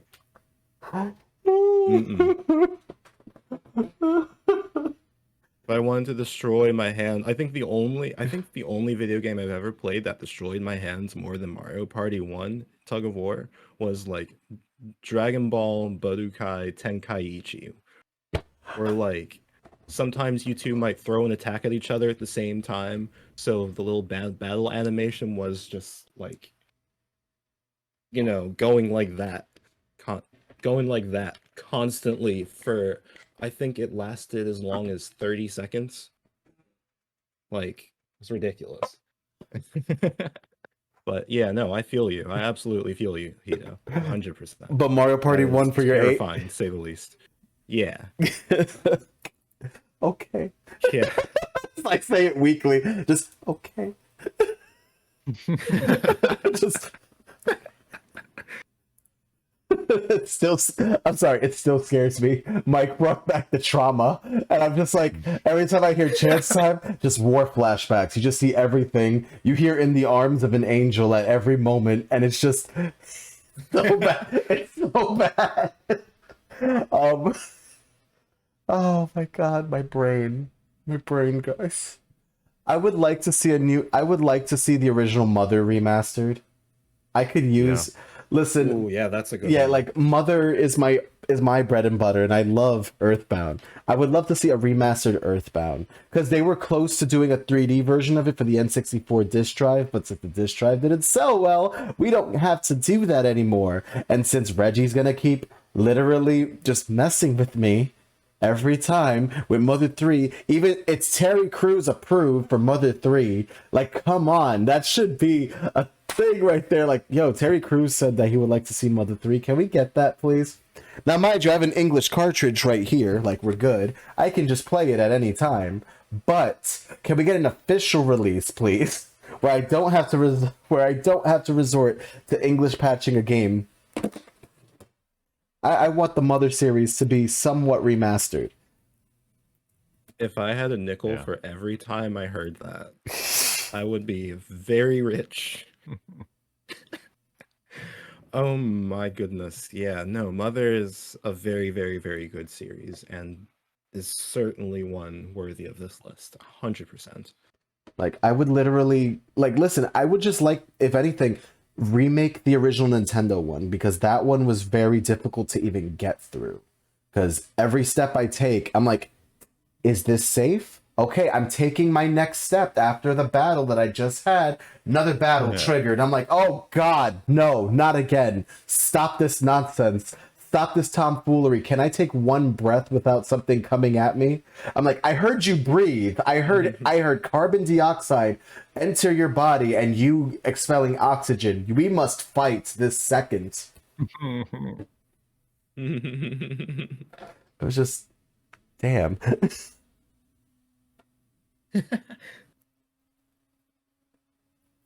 All right, Max, you're The up. Phantasy Star series did the Alright. same thing. Yeah, Really Phantasy interesting. Star 1 thankfully has a really good fan translation that lets you cut encounter rates to half or a third, I think. Which play that Sega, was it SMS Power 2 point something translation of Phantasy Star 1, fantastic. Or get the Sega Ages off the eShop. Yeah. Love that game. Mm. But I'm gonna get my Zeldas out of the way, and I'm gonna say Zelda 2. Which is generally like the biggest black Ooh. sheep of the main Zeldas, not counting the CDI Zeldas, because those are they're just memes. They're fine the way they are. Zelda 2 is so ambitious. It's so terrible to play for the most part. It's just like it's so obscure, it's so difficult, it's so punishing, but it has ambition is just the word I'm going to use again. It really wants you to know every pixel of the overworld. It wants you to know every wall and every dungeon. It wants you to spend summers, figuring that stuff out. It's one of the only Zeldas I haven't even tried myself, because I have seen enough of it. I've watched many playthroughs. I think that there's really good material there that, maybe like a Link's Awakening style remake like we saw come out recently, where it's pretty traditional but with a lot of, smoothing over. Or give it, if you could give it to a company like Inti Creates, where they did that fantastic like remaster of Master Blaster, or Blaster Master rather, which is fantastic, those games. I don't know. I think they could make Zelda 2 into something where people are like, oh, this is good. If when the combat doesn't feel like just self-punishment, Definitely. All right. I So think we're up to our I sevens think now. that's literally my only experience with Zelda 2. Yeah, I haven't played very much of it, but It's on the little collection disc thing for the GameCube. It is. And Right. yeah, it's definitely not easy by any means. And it certainly feels like a drastically different game. Even the first Zelda for NES at least felt like Zelda. The second one, it basically feels like a whole different algorithm, you know? It was like Castlevania met The Legend of Zelda. Yeah. That's an interesting way of putting it. Yeah. Yeah, I could see that. Yeah. All right. So we're up to 7 now. Speaking of, I thought of another underground game that I think deserves another remaster. The so I believe was it this year we got the remaster of Tony Hawk's 1 and 2. I Yeah, think it but was this year. Maybe it was late last year. Either something one. like that. Hmm. The next one on that list that I think they need to hit is Underground 2. Ooh. Either Underground 2 or Pro Skater 3. Those two are seemingly unanimously the fan favorites, either Pro Skater 3 or Underground 2. Um, I believe the last release they got was for PlayStation 2 generation. I believe. I think it was PlayStation 2, Xbox, and then something else. But Hmm. yeah, either way, definitely one of those two. I think I would probably between the two put Underground 2 on there. Mm. Uh Mainly because if I recall, the character roster was a little bit larger in Tony Hawk's Underground 2. Um the music to this day, I often have conversations with people about the soundtrack of Tony Hawk's, whether it be not just Pro Skater 3 or Underground 2, but any of them. I feel as though I hear Underground 2 mentioned, so I mention more. But the problem with a remaster is that there's no guarantee that the music is going to carry over because of licensing and all that. Mm. But hopefully they're able to keep a good chunk of some of the most iconic songs. Like there were a lot. So I think that's the one I would put on this list. All right. Tony Hawk's Underground 2. Mm-hmm. Got it down. All right. So, Nice. so there is one horror series that people have forgotten now. We have Resident Evil. Silent Hill has been heard of so many times. I want a remaster of Clock Tower, please. Yeah. Like, here's the thing. I know Clock Tower at one point became some form of like a whole thing. Like we had SNES, we had an SNES version of it, but I want some Clock Tower. Okay, I want to run from the Scissorman. Okay, just a little short guy in the AC/DC outfit, and just that's the remaster I want. I will play the SNES game. Trust me, I will.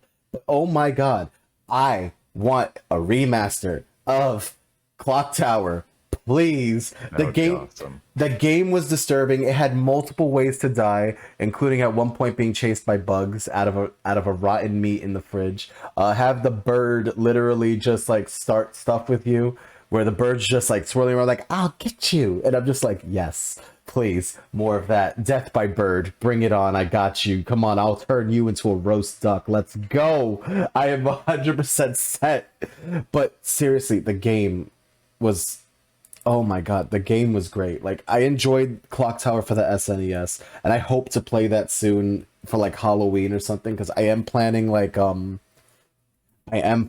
on doing a lot of horror games for the Spooperweens again, so that'll be great. That'll be great to do.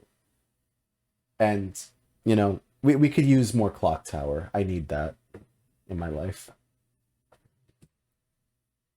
I think that's a great idea. All right. Okay, I think the next one I've got a name. Is a Japan-only PS1 title. It used to be really obscure, but now I think a lot of people have heard of LSD Dream Emulator, which is it's light on the gameplay, heavy on the walking, but it's a really interesting thing to go through. Honestly, it's something I like to boot up and just have a time with, and it's something I really wish I could spend like $10 and just have it in Steam. so that I don't have to fire up a PlayStation or a emulator or something. But yeah, LSD Dream Emulator, it's meant to sort of, it's kind of like somebody's dream diary that you're going through, Interesting. in video game form. And it's just, here's the thing, like I have been loading it up randomly and playing like a couple days at a time for a year or two.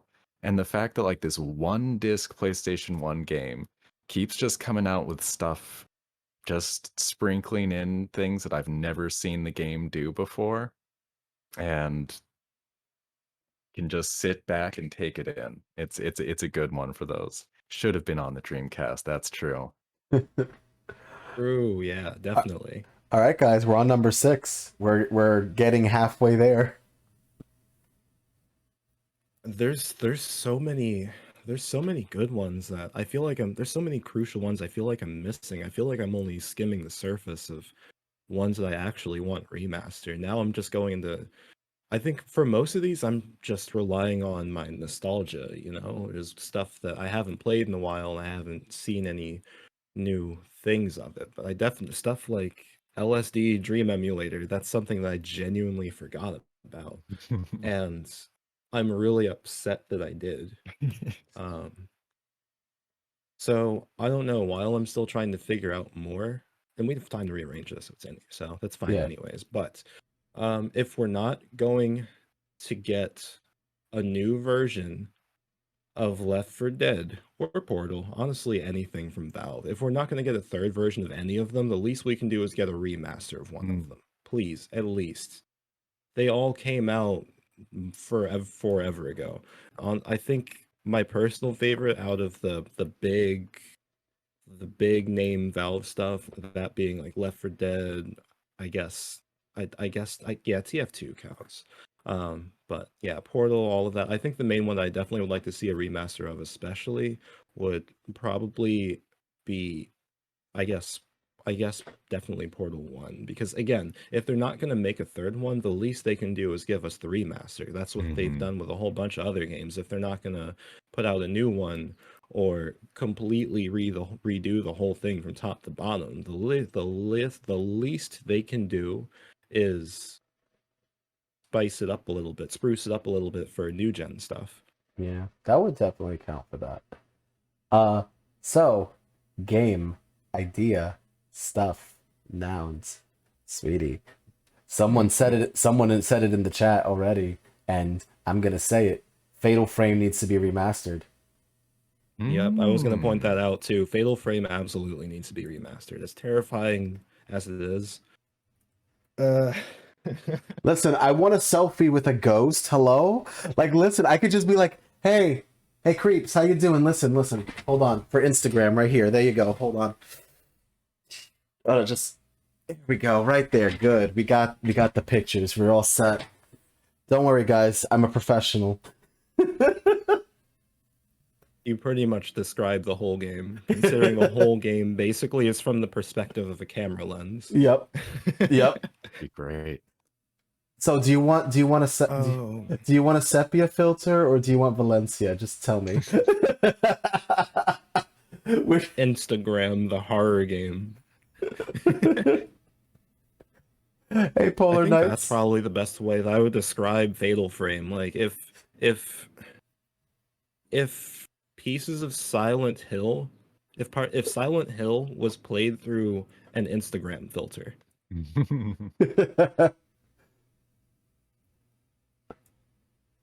Outlast 3. I don't know. Listen, I'm already Outlast 3. I haven't played the games, but I've already seen people get traumatized by it. So that's enough right there. Manx, so what's your number 6 pick? All right. Okay, I gotta go with, I'm surprised it took me till now to think of it, but the second Katamari Damacy game, We Heart Katamari. Where's the remaster? I'm waiting. I've been waiting on this one. I think we talked about this one before, Manx. Yeah, they absolutely need to remaster this one. Because the first Katamari Damacy remaster came out like a year and a half ago now, I'm pretty sure. and it's really good. Please pick up Katamari Damacy Reroll. Oh, I actually got something to show Manx if that's the case. Hold on. Yeah. Hold on. But the second game just builds on it. It's really hard for me So, to ever say which one's Look what like my I favorite. found on Amazon for $10. Original Katamari, still vacuum sealed in the plastic. Ooh. That's a sheesh if I ever gave wow, one. how? Very nice. Goodness gracious. What's the Love to what's the see price it. tag on that bad boy? $20. What the heck is the price tag on that bad boy? $20. I'm not kidding. That is That's so reasonable. It's reasonable, you can get it, but here's the problem. And the sad part about it is the fact that there was no love to, like I picked up a sealed copy for $20. I wish this thing was like $40,000 probably just to, Yeah, right? But like as much as I'm happy I didn't spend the money on that, we're not going to talk. What kind of world do we live in? What kind of world? I wanted to take a second and mention, forgive me if I pronounce your username wrong, but Sohn mentioned Silent Hill. That's one of those games that I forgot about, That's a really good point. and is genuinely very close to my number one for a remaster. I could put it in 3. Silent Hill needs it. It's been basically dead silence for years. Something needs to come back. The closest thing we got was the PT, the whatever that was called. Yeah. Rip. But the thing by Hideo Kojima that got canceled, and instead we got Death Stranding, which is good, but it's not Silent Hill. Funeral Amazon, the game.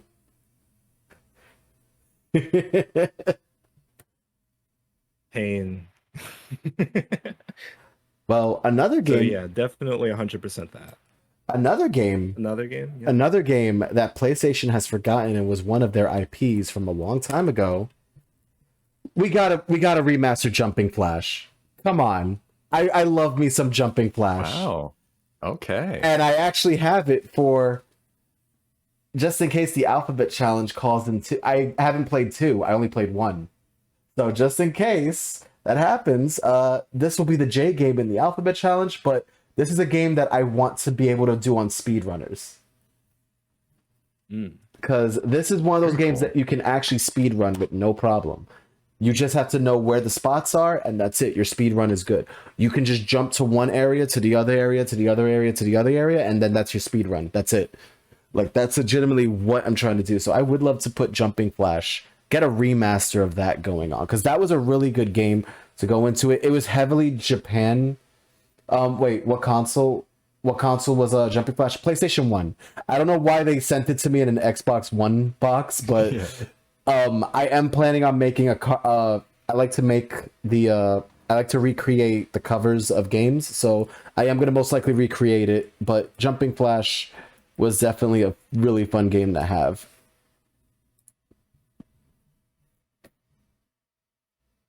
All right. Manx, what's your number 5? Yeah. I think we brought them up earlier, but I'm just going to combo in Power Stone 1 and 2. Power Stone. Give me that combo collection. My friend Regalian would love it. It wasn't you that was going to mention it, was me. Cool. Yes, absolutely. Definitely. Like, listen, we were talking about Power Stone earlier. We know that this game has to be remastered. We just know. And I have to confess, I owned Power Stone 2. I only had a demo disc with like a level for Power Stone 1, and I played that demo disc a whole bunch. But since I had Power Stone 2, I've never gone back and really played too much Power Stone 1. I don't assume that it's just inferior, but I'd love an opportunity to, again, go back there, just kind of start fresh with it. I mean, Power Stone 3 would be great too. Definitely. All right, Supa, what's your number 4? I had to. So for the most part, I've been using my brain trying to remember stuff. I'm trying to figure out if Turtles in Time got a remake at any point. It's actually coming out soon. We're getting a new Teenage Mutant Ninja Turtles game. Right. We are getting But it for is the it Turtles in Time though? I don't know if it's Turtles in Time specifically, but we are getting it for the Switch. It is 4-player accessible, and it's bringing back the homage of Turtles in Time. Ooh, okay. Oh, Okay. Turtles in Time did get a remake, but it wasn't good. Did get a remake? But it wasn't good. So that, Okay, but it yeah. has So to... if it's pretty unanimously not good, then it just doesn't count. Right. So you want me to put Turtles in Time, but make it good? Just Yeah, honestly, yeah, exactly, perfect. just Turtles in Time, but make it. While I was trying to figure that out too, because again, I wasn't sure if it got a remake or not. The other thing I was trying to remember if got a remake was if anyone remembers Patapon for PSP. Did that ever get a Heard port of to it. PS4 or something? Patapon. Yes, yeah, I love that rhythm game. Mm-hmm. Oh my god, it was so cute, so gorgeous, so wonderful. But I don't remember. Let me see. Did it ever make it to PS4? No, it just made it to. It was only a PSP game. Both of the games were only on the PSP. But okay. So it was just a port. Okay. yeah, it was just a port. But I am gonna put Patapon on your list too, if that's the case. So we don't forget it. Definitely. I'm certainly gonna forget it. Okay. So hear me out. We were talking about the game earlier, but I would like to see a Tin Star remake. I would like to see a Tin Star remake. It is important. Listen, I want to play as a sheriff shooting things in the old Wild West, and you know what? Saving dames that are on the torture wheel for some reason, and I have to shoot the shackles free. I don't know why. It was hilarious, but we had like it was I loved it. The humor was, and it had bad puns, which if you don't know, I like puns. That would be neat. And wasn't there another Western, like that one Western that's on the SNES online like app, but there's also the remaster, which why can't I remember the name of it? I just feel silly now. Oh, Wild Guns. That's the one. Wild Guns. Yeah. If Wild Guns can do it, Tin Star can do it. Tin Star needs it. All right, so Manx, what do you got? All right, so I'm picking a Neo Geo Pocket Color title called Crush Roller, and this is one where if anybody's heard of this one, I'll be really impressed. It was technically a arcade game. Crush Roller, I think, was the name of that one as well, or it might have been Brush Roller originally on arcades. And for the Neo Geo Pocket Color, it's not a straight conversion. They made it kind of cuter. They made it a little brighter, more colorful, and they added sort of like a slight creature catching element. The gameplay is kind of like Pac-Man style maze game. You try to go around a board while these little things chase you. You try to avoid them, and you color all of like the pavement as you're passing.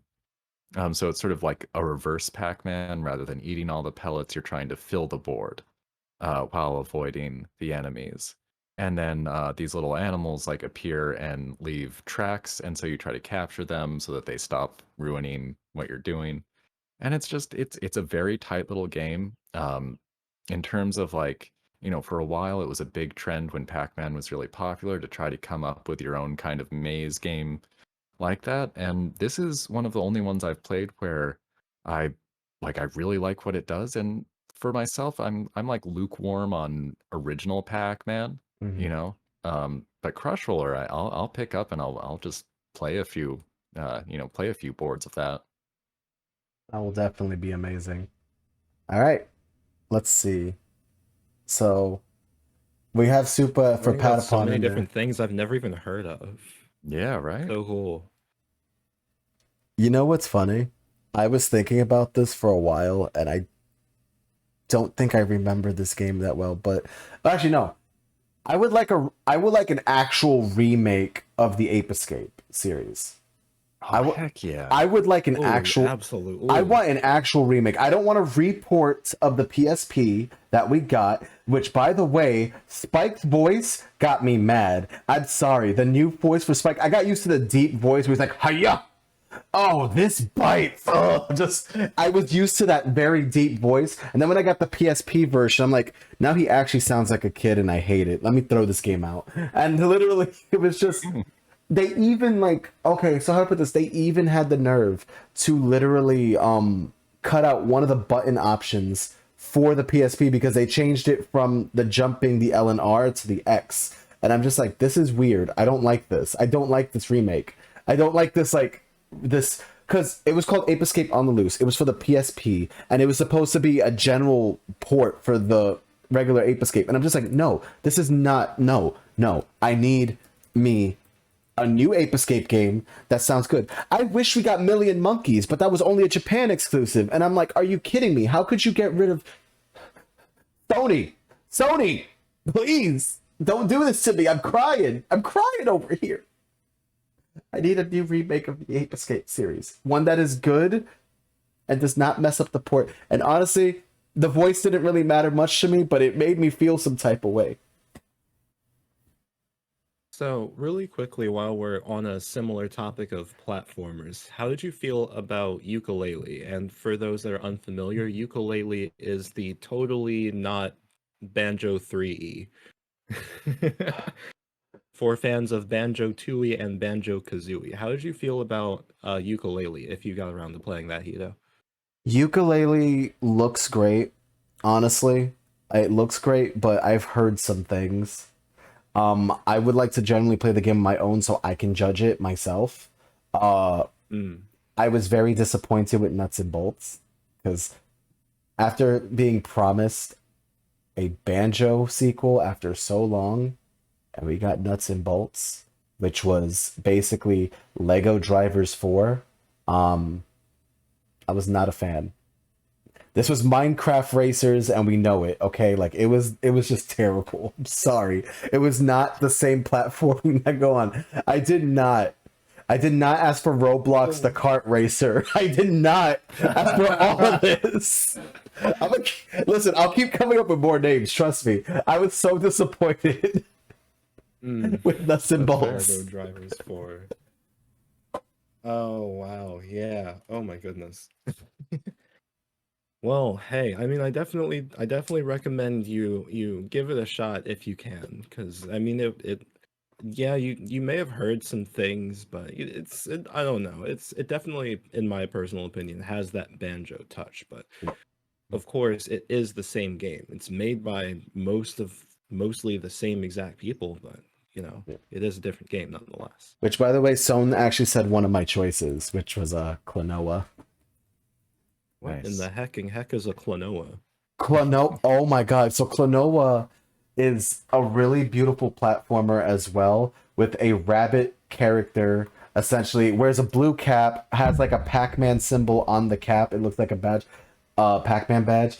It's a really good game. It had 2 main title stays and probably a GBA game as well. But it was a really good game. I can't remember the story that much, but I do remember playing it so well, and I did enjoy the platforming. I would love that, and I did want that as a remake. I don't remember the story as much. It's been forever. It's one of those rare titles that would happen. Let me see what Klonoa looks like. Still need to play a Klonoa for sure. Yeah. So, Manx, anything on your list? Oh yeah, absolutely. Got plenty more here. And one I've been playing, I don't know, for months now, a lot of Road Rash, 1, 2, and 3 for the Sega Genesis. And the thing is, it's a game series. It's very simple. It's a motorcycle racing.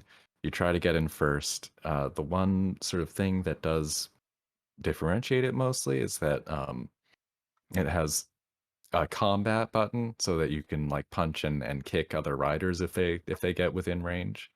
It's a simple game series. It's got nice tunes, and I'd love it if there was a remaster of it, because the first 3 games all use passwords for save progression.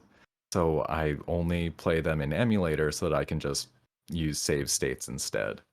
Because I am so far past putting in passwords for save files. I don't have time in my life anymore. The seconds are ticking by so quickly. You They know? are. They are. So if you put like Road Rash 1 through 3 into a collection, I don't know how much more I'd want from that even than just like put in a real save system. I mean, sure, put in better graphics, put in better music, all that if you want to. Those games are pretty solid as is, though. And later ones, they did eventually put in like save systems, but by the time those were introduced to the Road Rash series, I do not find those games as much fun by that point, unfortunately. Yeah. Those early ones are really where it's at. All right. Super. What do you got for your 2? I had to crack open my Steam for this one as a reminder. I need Bully to come back. Bully, I listen. need Bully. Yeah, Bully was great. Interesting. Bully has to come back. It's like it felt like a slightly more kid-friendly version of Grand Theft Auto when it was first introduced to me. And there have been rumors of there being a sequel or a remaster, whatever, but it's just been sitting in that limbo for quite a while. There's something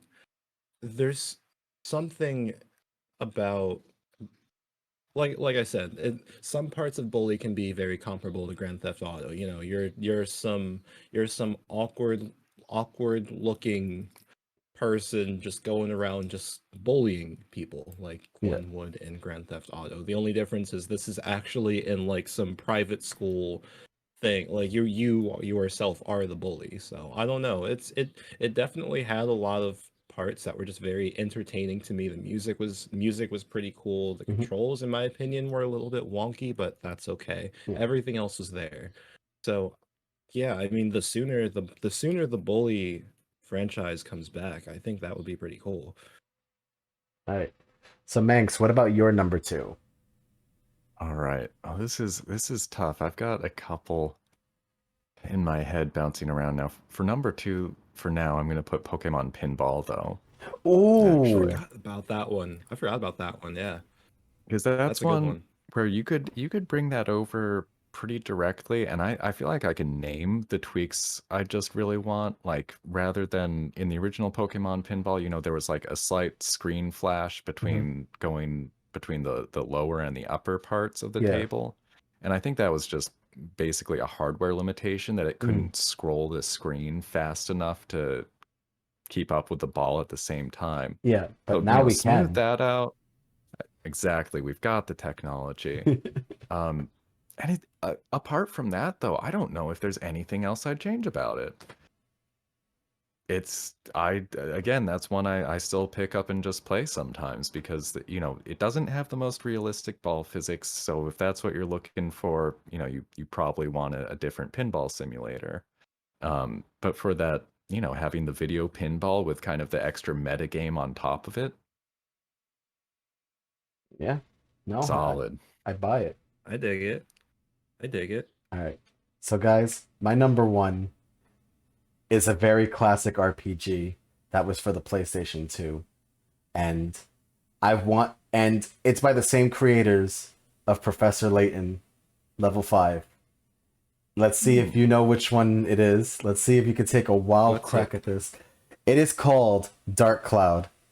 The Dark Cloud series. I knew someone was. I was gonna mention Dark Cloud. All right, Dark Cloud. I was literally gonna mention Dark Cloud. Dark Cloud needs either a remake or a sequel. I would love to see either Dark Cloud 3 happening or a Dark Cloud sequel. Because oh my god, I am dedicating literally a good month of just that game as one of my spots. I fucking love Dark Cloud. The first one was great, but the second one was just phenomenal. The time traveling, Never played the second. the restoring of origin points, all of this this game really does tell you good things about time travel as well. And understanding what an origin point is. I loved every concept of it. The first one was just, we're restoring our homes back to normal. That's it. No. Second one, it's on timeline proportions. You bring back the spot on how it used to look like, and it grows in the future. It's just the chef's kiss. The chef's kiss. Just all of it. Yes. Give me a dark cloud. Oh, I think it's something different. Um. Hmm. Give me another second, Max. You got this one again. All right, You you like. got it. I'm taking an answer which I did see in chat earlier, and definitely it really deserves a bit of time here. But Skies of Arcadia, because there's two Oh, someone versions. mentioned that. Yeah. Yeah. Yeah, the original Dreamcast one I hear is fantastic because it has the very fun VMU function. So you go from your traditional, role-playing game, and then you can do like these airship mini games on your memory card, Mm-hmm. take that with you, and like level Mm-hmm. up your ship or something. But what I've heard is that the original Dreamcast, Skies of Arcadia, has like an unbearable encounter rate. Just every other step, one of those, like we were talking about, Mother One, and so Mm-hmm. forth, just getting constantly bombarded. And Mm-hmm. I've heard that they adjusted that in the GameCube version, so that it's a lot more playable, but you don't have the same like VMU thing, because obviously that wasn't a feature of the GameCube, and they didn't replace it with any kind of like Game Boy Advance functionality like they did with the Sonic Adventure games, where they had sort of another way to try to get that extra bit of functionality in there. And I mean, either way, since both of those consoles are 20 plus years old, how about a new? Give us a re-release, remaster of Skies of Arcadia. Love like a smartphone app or something for the little airship mini games. Give some options on the encounter rate and all that, and I think people would be very happy. I think Definitely. that's a good point. In fact, actually, I want to touch on that a little bit more about um, the encounter rate. Right, one of the things that makes a lot of RPGs, definitely do not want to say unplayable, but definitely a struggle for a lot of different people, are those random encounters. So when I say random encounters, just to continue being crystal clear, that means you're going through grass, and then congratulations, you ran into a Pokemon. Or you're walking down a thing, and now there's like a whole horde of enemies you have to fight off. That sort of random encounter. Now, because you cannot see what you're running into, it sometimes feels like one's being punished just for playing the game. Sometimes I might be on the way back to a little house to heal myself up, but then you get hit with a random encounter. Congratulations, you're possibly dead. But yeah, anyways, random encounters sometimes can make the games feel a heck of a lot slower than they need to be. That's why even with the Final Fantasy VII remake, or even just any of the other Final Fantasy games that they've been pumping out, they've actually gone away from the random encounter route. And a lot of different RPGs have taken this route too. That's why even the new Pokemon, of course, yeah, it's open. It's going to be open world, and if the classic, if you can see it, you can walk to it sort of idea is really cool. But also on top of all of that, um, too, it'll feel a lot more fast paced that way. And I think seeing video games evolve that way kind of is pretty nice too. So, Soup, on Absolutely. that regard, what's your one? My one is gonna be Marvel vs. Capcom 2, folks. Mm. Gonna take you for a Everyone and their ride. mother, everyone and their mother has been screaming for Marvel vs. Capcom 2. I think, who was the latest person I saw? I think it was some hip hop, some giga popular hip hop artist was now joining the cult of screaming for Marvel vs. Capcom 2 to get a remaster. Not 3, not some incredible whatever the heck. I don't know what all the different versions are called, but specifically 2. That is the one that people keep talking about and so desperately want. The music, as you said, gonna Take you for a ride. Take you for a like, ride. it hits. It absolutely hits. So now I have to ask the question: on your list, which ones are a guaranteed stay where they're at? I'll start this one off. This one's a little bit easier for me. Easily, episode 1 Racer is honestly, I think out of everything, that's by far my number one, because I would like to be able to play it on a computer without having to either plug in my Dreamcast or my whatever. I'd like for it to be a lot more accessible to people. Okay.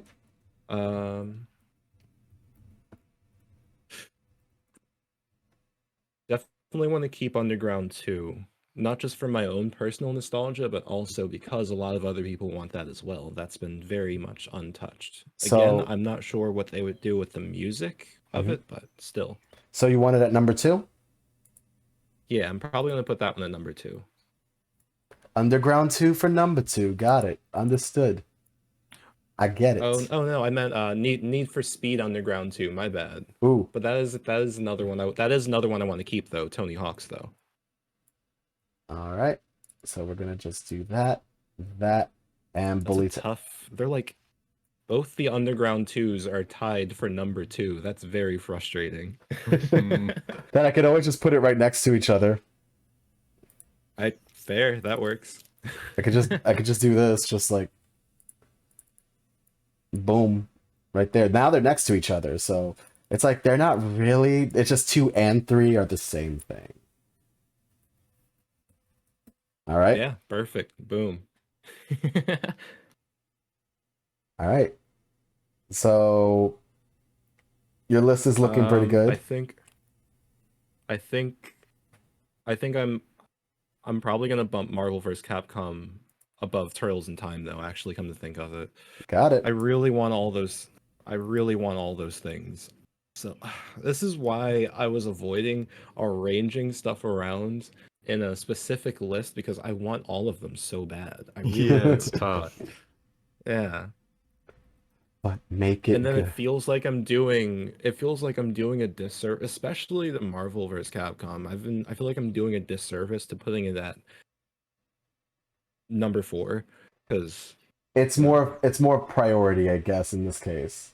Which one do you want the priority on? There's a lot of there's a lot of things to keep in mind. Not even just priority, but then I'm like, how priority, I'm thinking how long has it been since it got any attention, or how much do other people want it, like specifically other people, and then I might think of nostalgia. How badly do I personally want it?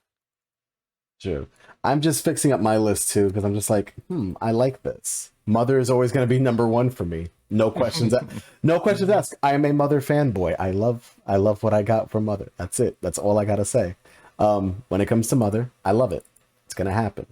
The Chrono Trigger one, ironically enough, is 10, but I'm going up to 2 because I would like to see a remastered Chrono Trigger. They can ease, because it was already real time. That's the thing. Most of the battle mechanics were already real time as it was. You know what I mean? So it's like I can't get too mad at it. Yeah. What about you, Manx? What are you looking to adjust? Yeah, I've got some ideas on that one. I think trying to sort of work down from the top. I'd switch Skies with Katamari. Gotta put We Heart Katamari in that top spot, honestly. Got it. And then going down from there really is tough. I just switch Pokemon Pinball and Power Stone. And just trying to balance. I mean, really for this one, trying to think really personally, which of these would I just be most excited to try to actually get and play again, Yeah, actually, that's a good point. Which is Also, it's still Hito. not easy. Yes. Really quickly, Marvel's on my list twice, which I'm not complaining about at all. It's kind of how I feel about it, but I I just forgot. wanted to let you know. I forgot which one. Oh wait, I forgot which game was here. I forget too. I genuinely forget too. What else did I say? I don't remember. It'll come up though. It'll come up though. It'll come. Oh, Silent Hill. There we go. That's what it was. Important. But I want to make sure it's specifically Silent Hill 2 this time, because I don't remember if that was on there last time. No, it was just Silent. I just put it as Silent Hill. Okay, yeah. Yeah. So honestly, either on, I'd Yeah. be more than happy. I'd be excited with any remaster at this point. Alright. I'll take these breadcrumbs. I'll take the breadcrumbs. You'll take the breadcrumbs. Got it. Let's see. I know I'm gonna switch this up. Jumping Flash is 4 for me because that was one of the games that got me into a lot of like the Japanese culture in itself a bit. It was really good when it did that, so it definitely did it for me. It was no gun toting sheriff, but you know, it's fine. Dark Cloud. Ooh, this is tough. Actually, Dark Cloud will go here. Jumping Flash will go here.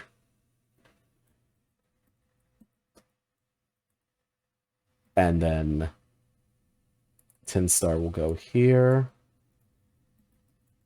Tyne Star. That's what it's called, guys. I swear. I know how to spell, guys. It's fine. It's okay. And then Fatal Frame will go here.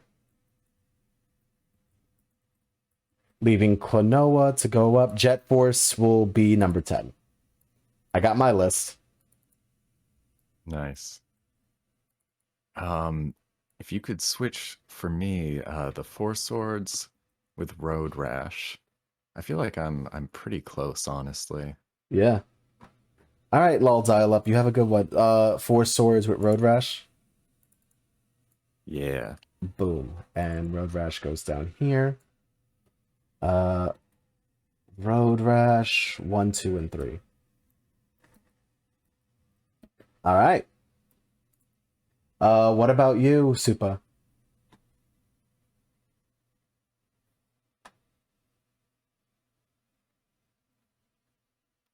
Supa, you're muted. Oh, my bad. Thank you. Episode 1 Racer is definitely going to stay Hardlock's number 1, but some more changes. I think Marvel vs. Capcom 2 is going to go above both Undergrounds. Got it. And then Silent Hill is going to go underneath Marvel. So the list should be F1 Racer, F1 Racer, Marvel, then Silent Hill, and then Underground. Wait, say that again. Perfect. You got it. Perfect. Okay. And then Silent Hill goes where? The Silent Hill one has to change. Silent Hill goes above both the Undergrounds, so between Marvel and Tony Hawk. All right, one sec. Boom.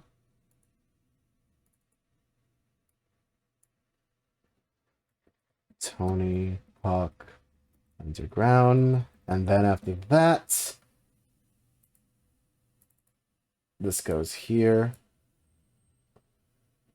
And then Turtles in Time. But make it good. I'm still going to say it just like that, but make it good. No, please do. Please, absolutely do. And then after again, as soon as someone told me that there was a remaster, but it wasn't good, that. All right. Yeah, I would like for one to be playable. All right. I think after you swap Silent Hill, change that name, I think you're good. Yeah. Wait, what was I'm missing a game on your side. Was it Portal 1? Portal 1. That one's missing. Yep. All right. Boom. All right. So that's pretty much how the list is looking right now. Would you want Bully a little higher? Oh, true. Bully, I think Bully can go above. I think Bully can go above Turtle in Time. Okay. Actually. Only because, again, even though even though there is a not great remake of Turtles in Time, at least there is one. Yeah, Bully's been in dead silence for years. fair enough. And that's what I have so far for your list. Yeah, perfect. All right. And Manx, Yeah. how's your list looking? You know, I feel like depending on my mood, I might switch some of these around, but I feel pretty good about this in terms of, Mhm. yeah, my like if all of these existed, the order in which I would play them, probably pretty close to this. All right. So, Supa, read off your list from 10 to 1. So at number 10, we have that wonderful rhythm game. Almost reminds me a little bit of like Ori and the Will of the Wisps as far as graphic goes. We have wonderful Patapone, and then Portal 1, and we've got that at number 9. We've got Mario Party 1 at number 8. Hurdle in Time, but make it good. Let's make that clear.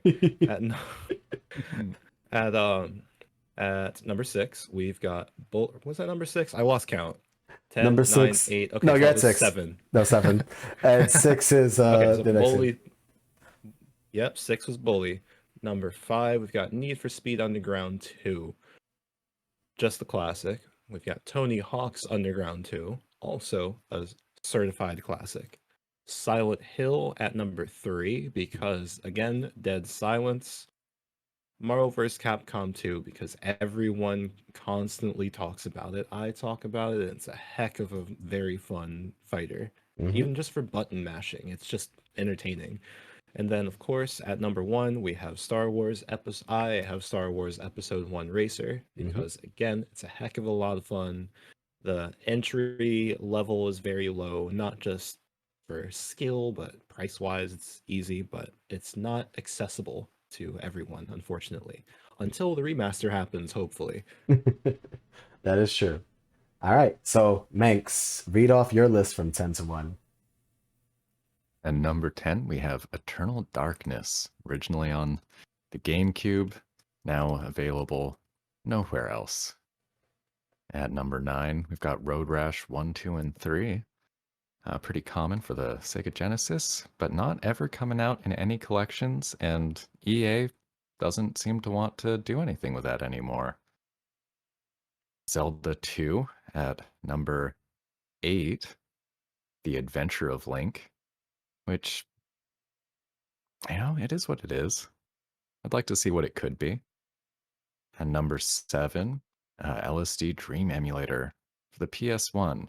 And this has been re-released on PSN, I think, but I don't have anything that has PSN. And also, like, upscale the video portions. I think some of that AI upscaling, you could do some stuff with that. Plenty of room.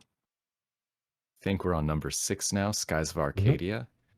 There's 2 okay versions. Let's get one really good version that we can play on modern systems. I want it. Number 5 now, Pokemon Pinball. Thinking of that Game Boy Classic. We've got the technology to make it smoother. Let's, as they say, let's catch them all. Number 4 now? Crush Roller, Neogeo Pocket Color. If y'all don't know what that is, look it up. Definitely worth emulating. I really do think it's just fun to play. It's just an easy little arcadey type of game. Um, Number 3, Legend of Zelda: Four Swords, as seen on the GameCube.